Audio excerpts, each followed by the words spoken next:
요한복음 7장 25절에서 31절. 예루살렘 주민들 가운데 몇 사람이 말하였다. 그들이 죽이려고 하는 이가 저 사람 아닙니까? 그런데 보십시오. 저 사람이 드러내놓고 이야기하는데 그들은 아무 말도 하지 못합니다. 최고의회 의원들이 정말 저 사람을 메시아로 알고 있는 것은 아닐까요? 그러나 메시아께서 오실 때에는 그분이 어디에서 오시는지 아무도 알지 못할 터인데 우리는 저 사람이 어디에서 왔는지 알고 있지 않습니까? 그래서 예수님께서는 성전에서 가르치시며 큰 소리로 말씀하셨다.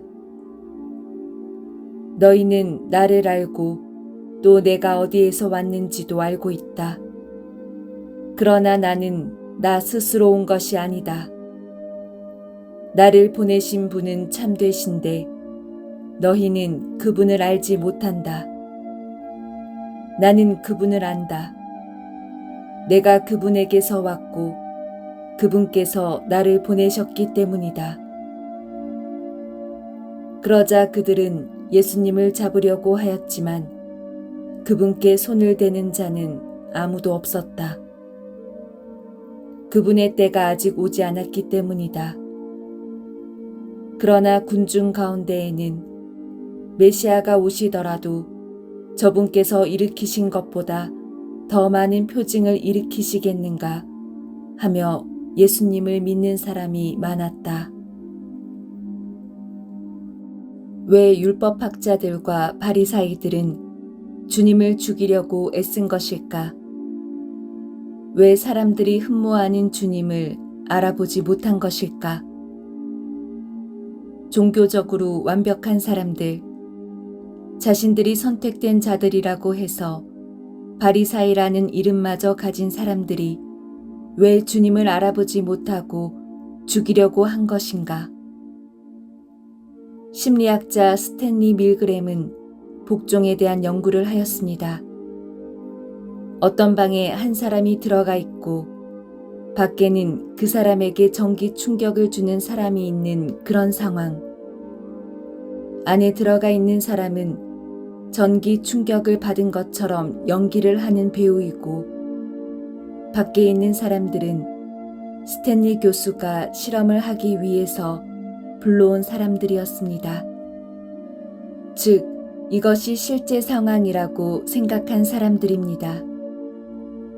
스탠리 교수는 배우가 실수를 할 때마다 실험자들에게 전기 충격을 주라고 명령하였습니다.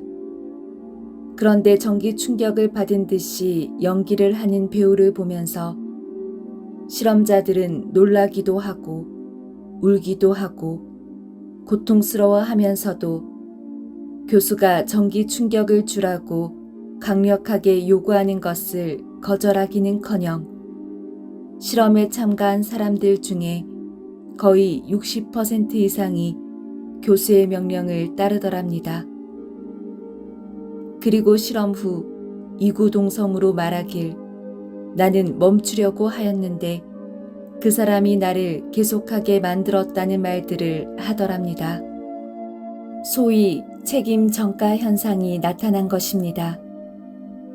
이것은 일종의 최면 상태라고 합니다. 만약 다른 사람의 지시에 따라 행동을 한다면 그 행동을 하는 사람은 자신이 아니라 다른 사람이라는 느낌을 가질 수가 있다는 것입니다.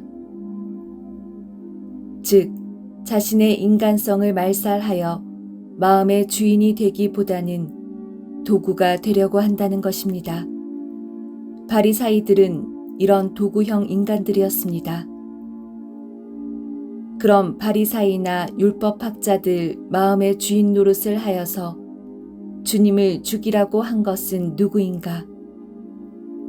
그들이 만든 하느님, 이스라엘 백성들이 광야에서 금송아지를 만들어 숭배하듯이 그들 스스로 자기들의 평안함을 위하여 만든 하느님이 그들에게 명령을 내린 것입니다. 소위 자기들의 방어 기제가 자기들의 하느님이 되고 만 것입니다.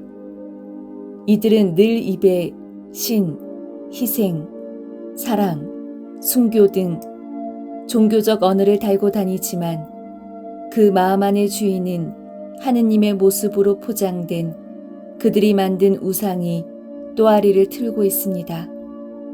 오랫동안 신앙생활을 하였는데도 불구하고 여전히 사람들에 대한 이해심이 얕고 다른 사람들에 대한 험담으로 지새우는 사람들은 바리사이나 율법학자들과 같이 바로 이런 심리적인 병적 상태인 우상숭배 심리에 걸려 있는 것입니다. 십계명에는 우상숭배를 하지 말라 하였습니다. 그래서 교회사 안에서 수많은 성물들을 때려 부수는 그야말로 무식한 일들이 자행되었고, 지금도 머리 빈 종교인들이 다른 종교 시설물을 파괴하는 멍청한 짓을 번복하고 있습니다. 그런데 여기서 우상이란 그런 눈에 보이는 것이 아니라 내가 만든 혹은 다른 사람들이 만들어서 내 마음 안에 심어 놓은 비복음적, 반복음적 이미지들인 것입니다. 이것을 잘 식별하셔야 합니다. 그렇지 않으면 섬겨야 할 주님과 대적하는 무리 속에서 주님께 돌을 던지는 무지한 삶이 될지도 모르기 때문입니다.